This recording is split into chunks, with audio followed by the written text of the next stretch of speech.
My name is Victoria Brodsky. I live in the city of Aurora, and I am here to testify at the hearing about animal control.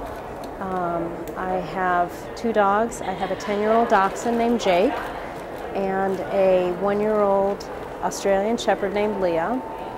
My story is that last summer, while my husband and family and I were on vacation, we had a pet sitter staying at our house who, against our instructions, had taken the dogs out for a walk together.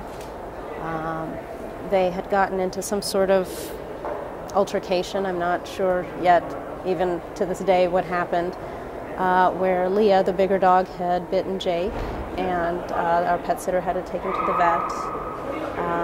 We decided to proceed with surgery to get his wounds fixed up, and even though our vet had questioned that because he was a 10-year-old dog, he had suggested that euthanasia would probably be the cheaper way to go, but we love our dog and we wanted to keep him, so we proceeded with surgery. The following morning, Aurora Animal Control, was sent to our house to confiscate Leah for being a vicious dog. We were given a summons to appear at a disposition hearing 10 days later on behalf of Leah, and I was charged with cruelty to animals, owning a vicious animal, and endangering an animal's life. They took Leah away, and per our vet's recommendations, I had called the hospital to try to get Jake transferred from the 24-hour facility back to the vet so that he could take care of him during the day and he would be with us at night. And I promptly got a call from Animal Control, from Officer Hertzberg, who told me that the hospital was not allowed to release Jake to us, even though Aurora Animal Control is in a different jurisdiction than the hospital, which is in the city and county of Denver. They had a contract between the two of them, and the hospital was not allowed to release Jake to us. So the disposition hearing that was supposed to be for our dog Leah that had been in quarantine for 10 days turned out to be a 4-hour hearing on due process because we never received any sort of paperwork whatsoever on Jake and why he was being held from us. So after the hearing, the judge decided that Jake should be released to us, that there was no danger in our home for him, and he came home. However, Leah, since there was no testimony on her behalf, we had to reschedule it for another disposition hearing, which took place 10 days later. So this poor outdoor dog, was in quarantine in a cell for 3 weeks without ever seeing daylight, without getting any exercise. Where she slept was her bathroom, and I drove 60 miles every day to see her for 5 minutes, just to let her, just to let her know that we hadn't given up on her.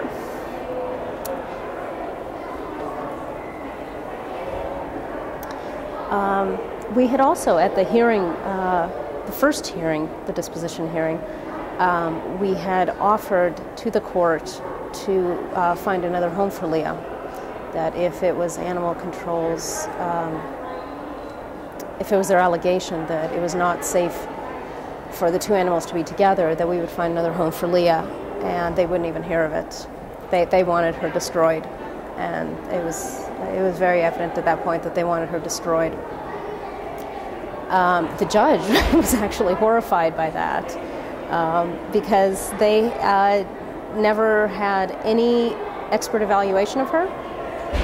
The only witness to testify on Animal Control's behalf was Officer Hertzberg, whose only training was one class that she had taken 10 years ago at Bel Ray when she was training to be a vet tech. I also want to bring to your attention that the Animal Control wouldn't let any of our behavioralist specialists evaluate Leah. They told us the first time, they turned our evaluator away and told us that we had to have a court order. When we got a court order, they still refused to let them in, saying that they weren't staffed they didn't have enough staff to monitor this particular visit.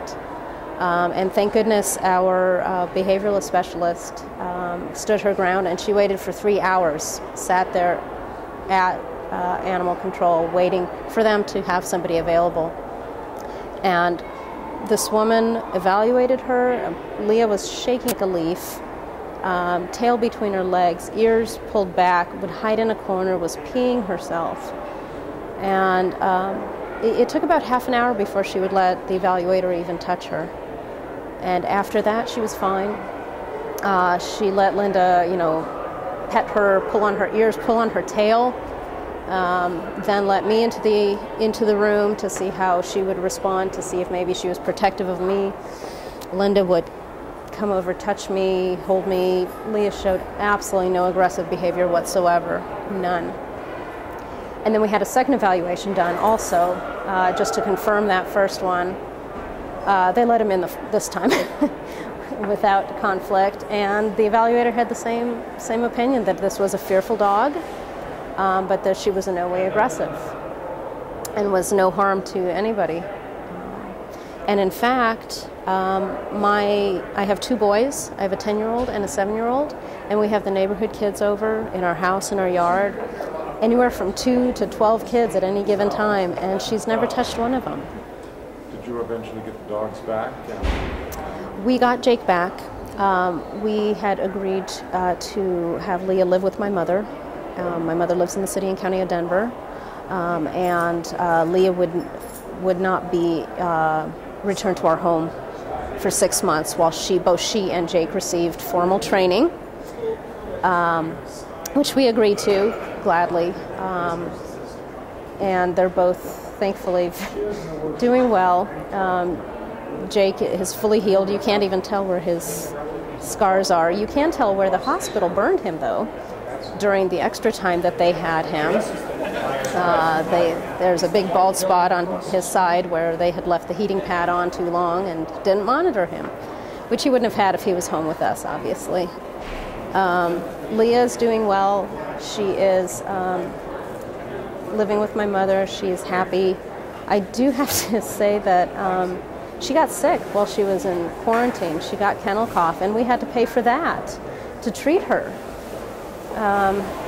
So it's been quite an ordeal. I am very happy to say that they are both doing well.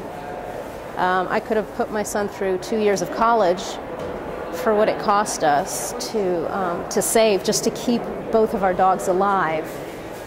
But for some reason, I'm deemed to be cruel to animals, according to animal control. How much did it cost? It cost us $6,000 in medical expenses, which is about $3,000 more than it should have been because the hospital kept him longer and unnecessarily.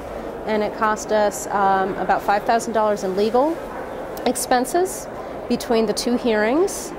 And then there's all the nickel and dime, the court costs, the donation that I had to make, the fees for the fees for a dog management class that I had to take. So it was just shy of $12,000, and there were those there were the 2 disposition hearings for the dogs. There was also a criminal trial for the charges that were against me, and because it had cost so much just to keep my dogs alive, we didn't have the financial standing to fight the charges in trial. So we ended up taking a plea. So you had to plead guilty to? I had to plead guilty, not because I believed that I actually did anything wrong, but because I did not have the financial means to fight it after fighting to keep my dogs alive.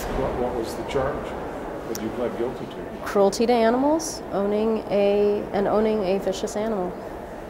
And you weren't even in town? We were not even here. This did not happen in our presence.